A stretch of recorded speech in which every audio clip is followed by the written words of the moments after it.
లాంటి శిష్యుడు నాకు దొరకడం నిజంగా నా పూర్వజన్మ సుకృతం. దైవం యొక్క అనుగ్రహం దొరకడం ఎంత అదృష్టమో, ఉత్తముడైనటువంటి శిష్యుడు కూడా దొరకడం అదృష్టమే. ఈ కలికాలంలో ఎంతో మంది దొంగ శిష్యులు ఉంటారు, అవసరానికి వాడుకునేటువంటి శిష్యులు ఉంటారు.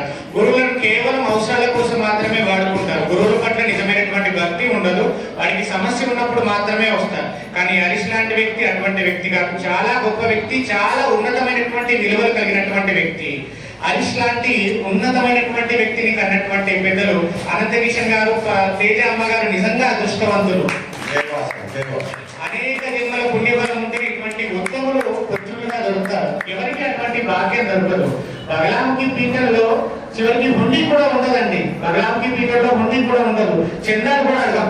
అటువంటి ఆలయానికి ముందుండి మొదటి నుంచి కూడా నేను చూసి ఆయన ఇన్స్పిరేషన్ కాదే, ఆయన చూసి నేను ఇన్స్పిరేషన్ అయినా.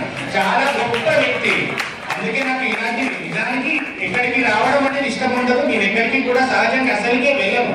నా మొదటి కార్యక్రమం అన్నాను కదా, అది కేవలం హరీష్ గారి మీద ఉన్నటువంటి ప్రేమ కొద్దీ నేను కాదనలేక వచ్చా.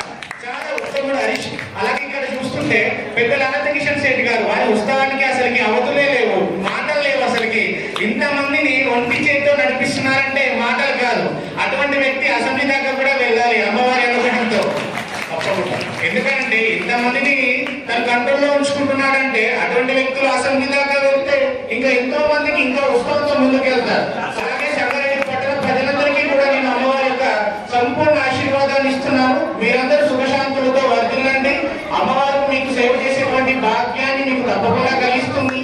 మీకు ఆర్థికంగా సమృద్ధిని కూడా జగన్మాత బగలాముఖి మీ అందరికీ కలిగిస్తుంది. అందరికీ అందిస్తున్నటువంటి శుభాశీర్వాదం, అమ్మవారు ఇచ్చినటువంటి వాక్షితితో చెప్తున్నటువంటి ఆశీర్వాదం మీ అందరి పైన ఉంటుంది. మీ